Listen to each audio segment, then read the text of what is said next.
are in the middle of Hilchos Purim. And yesterday we started going into the sugya of, if you remember, Parsha Zocha, Tainis Esther, and Machazis HaShekel. Not necessarily in that order.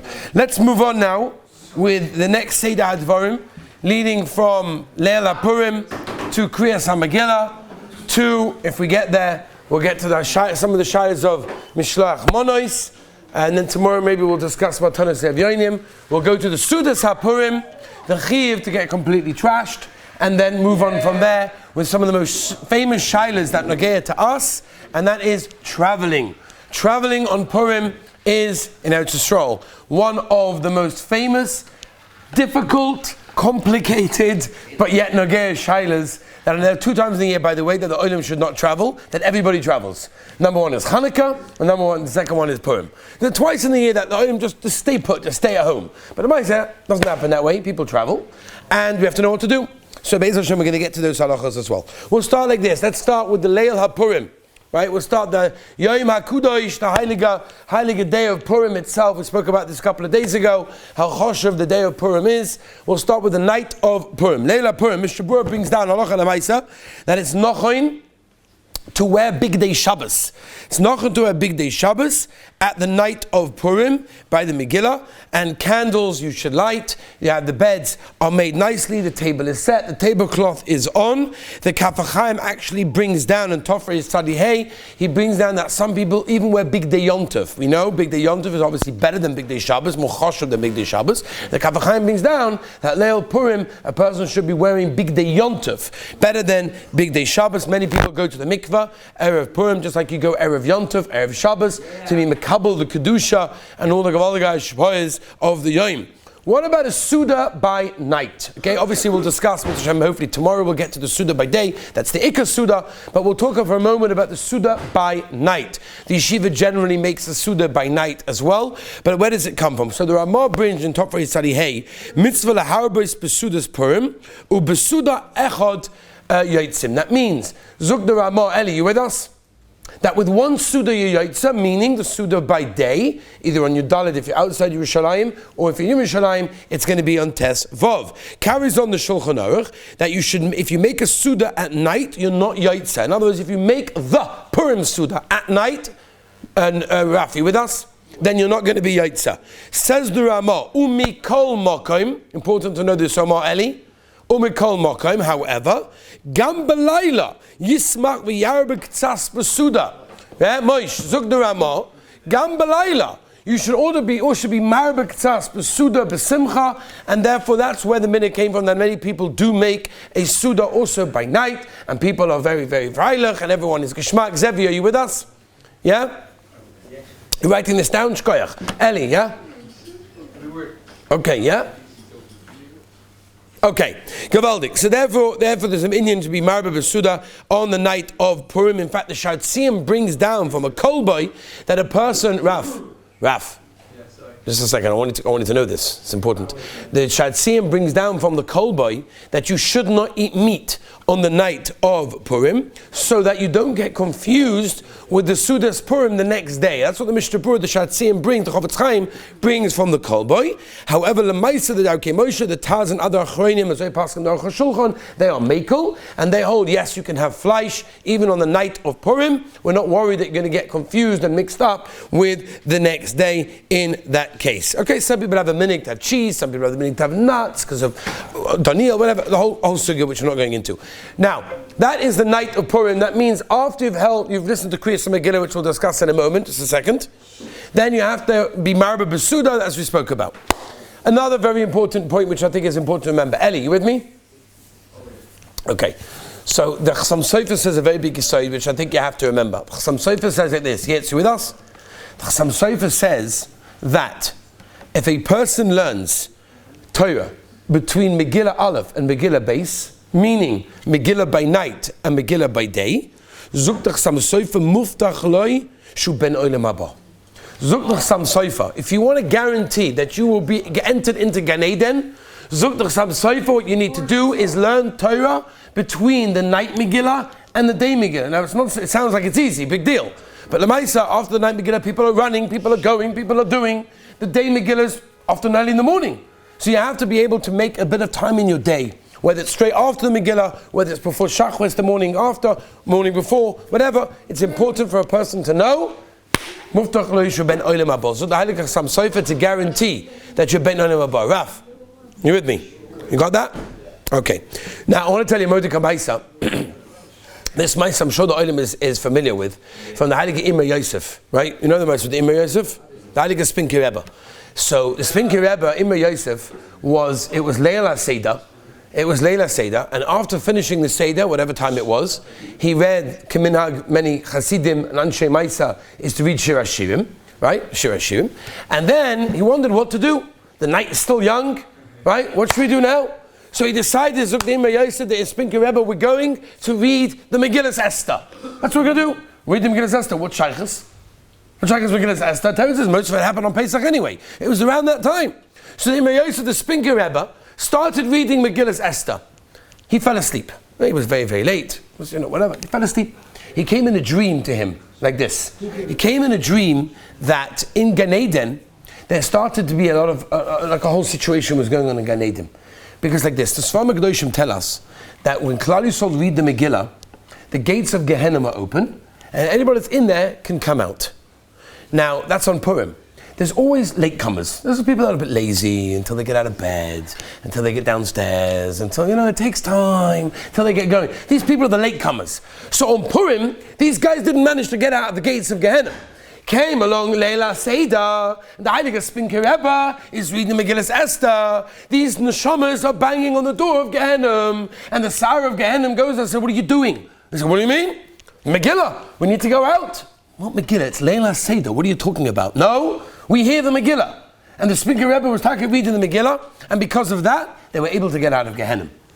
So the Sfar Megdoshim Imre Yosef brings just shows us that a person can be in the greatest depths of a Purim has the ability to bring a person out. It has the ability to bring a person to where he needs to go to.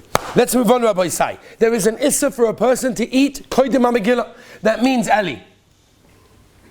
Before the Megillah, you are not allowed to eat, just like any mitzvah, right? We know this from Orach Chaim Simon Peites, that you can't eat before any mitzvah, Shachas Mincha Marav included, and therefore eating before the Megillah is out. Eating obviously means washing or a nice amount of mazonis. You want to have a fruit, you want to have a vegetable, you want to have a cup of tea or coffee, whatever. There's no problem with that, obviously. That's not a problem whatsoever. Learning Torah is mutter to learn before the Megillah, even after the Zman over there. And the reason why, normally learning Torah is going to be also once a mitzvah comes, right? We talk about this, if you remember, by Chanukah, before Hadlakas and Neves Chanukah, you can't learn Torah, unless you're learning in Yonah D'Yoma. The reason why learning Torah is mutter by, when the Zman that comes from Megillah, is because the Magen Avraham, the mitzvah of Megillah is chaviv. It's so chaviv to Klal Yisrael. People are so desperate to do it, they're so excited to do it. Memela, we're not worried. That's reason number one. Reason number two, the Magen Avraham says why you're allowed to learn Torah before Megillah is because it's a mitzvah b'roiv am. It's a mitzvah that's done in the public. It's a mitzvah done dafka with people, and the way that people are going to remind other people,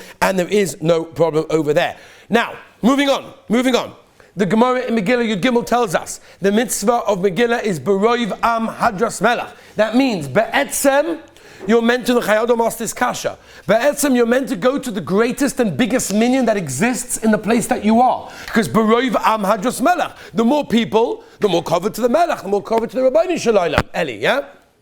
And therefore, if that's the case, you should really be going, guys over here should be going to Ger, should be going to Bells, should be going to the greatest minyan, because B'roiv Am Hadras Melech, or B'zukva Vazna and Shevet Halevi know, if you have a specific minyan that you normally daven in, especially guys in yeshiva, then avada, you're not mechoyev to go looking around for the greatest minyan. But if you have a choice of going to a neighborhood little minyan that you have in somebody's house, or going to a shul with a bigger one, then avada, you should go to shul. That's a dober poshet ad ma'oid. The zman of kriya starts by tzeisei kechavim, yes, right? Zevi, yeah? Starts by Nach, this is important. Make sure it starts by Nach, you can't do before that, right? And then Lechatchila, obviously you read it, that night. B'di'evet, you can go until Alois, okay? It's again when a person is stuck, or when a person is traveling, whatever it is, B'shas Hatchak, all the way until Alois, you can read for the night.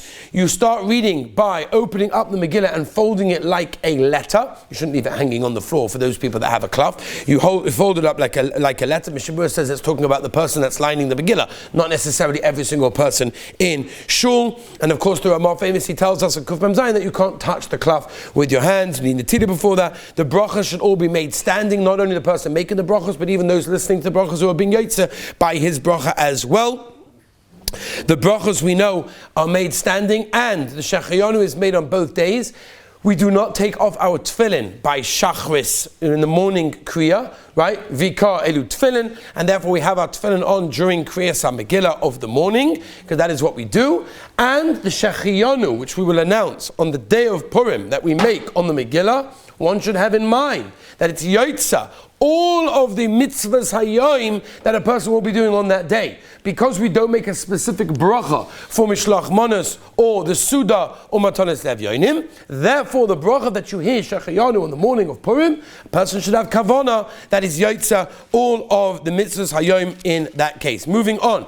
Mishabura says that you have to hear every single word from the Baal Korah. If you miss a word, obviously you are not going to be yotze in that case. There's a shayla, what happens if a person is dozing off, or he's falling asleep a minute and he dozes off for a second. So Betzim is a shayla whether he fell asleep or he just heard it but he wasn't concentrating. Even if you were not concentrating, you are vada yotza. If you actually heard, there's no problem whatsoever. And obviously if you have a shayla about a suffix missing a word, go and ask a local Orthodox rabbi, because it may depend if it's the kriya by night or the kriya by day, if you heard a word or not over there. The Aseres B'nei Haman, which the Gemara brings down in Tazayim and Beis, the Gemara brings down the Aseres B'nei Haman we say in one breath, right? This comes, the famous Rogatshov and Safras Paner goes to the sugya, how you can't be yotza the one breath from the chazan because you have to do it yourself. The Gemara says it has to be done in one shot. Why is it done in one shot? Because to show that they were all killed at one time, right? That's how we paskin in Shulchan Aruch, which means that every single one of us should be able to say the Aseres B'nei Haman, including the words Aseres B'nei Haman as well,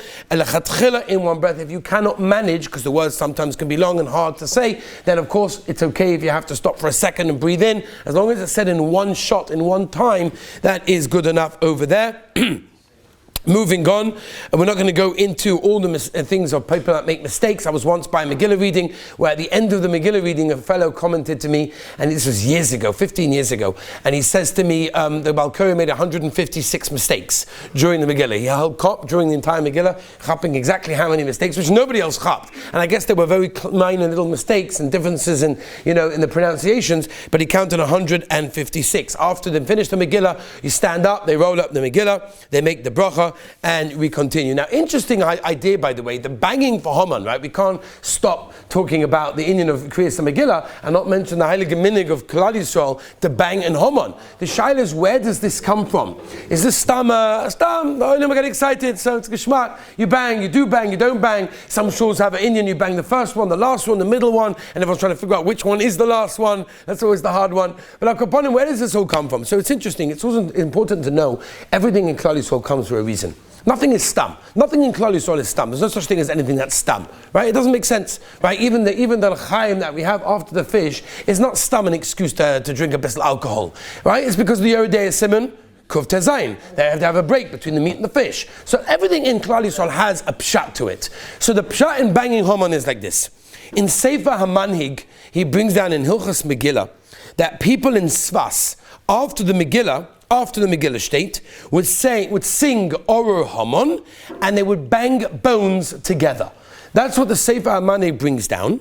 This is brought down in the Heilige Beis Yosef, B'Shem the Orchos Chaim, where the Orchos Chaim brings that whenever they mention Haman, the kids would bang stones on wood, would write on the wood and the stones the name of Haman, and bang it in together in order to erase the name of Haman. This, the Beis Yosef says, is the makor for banging in Haman and getting rid of, erasing the name of Haman. It's like those people with a new pen. Everybody get a new pen, you like to write your name, your signature as Gishmak. You shouldn't do that. Next time you get a new pen, you write Haman and you erase it. You shout it as your Yotze mitzvah. It's a beautiful mitzvah. Why would you write your name when you can write Haman, erase it, scribble it out, and your Yotze Gavaldiga mitzvah? Al Kaponim, the Ramah brings Halacha Lemaisa and Tofrei Sadis if you zayin. We brings this minig of people that do these things, of people that make pictures of Haman and stones and bang them together when they mention the name in order to erase it. And he says, the Ramah says, don't make fun of any minig. It's a very, very important thing.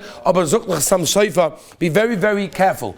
Don't make the banging more important than the Megillah. Yes, the banging has a makar, it's a minig, okay. But to make it more in a way that people are going to miss out on a word of the Megillah, which is one of the chashuv mitzvahs of the Yom of Purim, right? It's a gavaldiga mitzvah, and people are going to lose out, and that's a chaval. So yes, a minig, and yes, we do it, but not at the expense of yourself or anyone else missing a word. So obviously make sure. In fact, the Ben Ish Chai brings down that really what a person should do is bang his feet 3 times when he hears the word Haman. That's what the Ben Ish Chai brings down, to bang 3 times with your foot when you hear it. And that's what it is. Again, Rabbi said, don't make this the Ikka. This is just the Tofel Avada. The Ikka is the Megillah, the story of the Megillah, the Ashkacha Pratis of the Megillah, like we spoke about on Sunday already. The whole Yisod of the Megillah, Mavatlan time, but Torah Lishma Megillah, specifically over here. We don't find that anywhere else. Dafka for this reason. Let's move on. Rabbi said to one last halacha for today. I want to squeeze it in so that tomorrow we can move on because there's a lot of halachas to do. Number 1.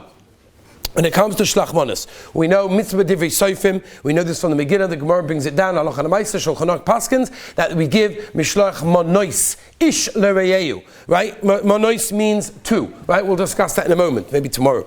Al kaponim. Why do we do shlach manos? What are the 2 reasons why we give shlach manos? So there are 2 famous reasons that everybody knows. We're just going to do chazorah today for those people that know this already. And the 2 main reasons why we give mishlach manos are. Anybody know before we just shout it out? Not the second. Anybody know why do we give shlach manos? The poor people. Who? Poor people. To the poor people. What about matanos evyonim? You guys shlach manos every year. No, Rabbi, so why do we do it? To make peace in the world. Everything is to make peace in the world. But why shlach manos then? You're supposed to give it to your not friends. Are you supposed to give it not to your friends? Ah, really? Ish l'reyeyu?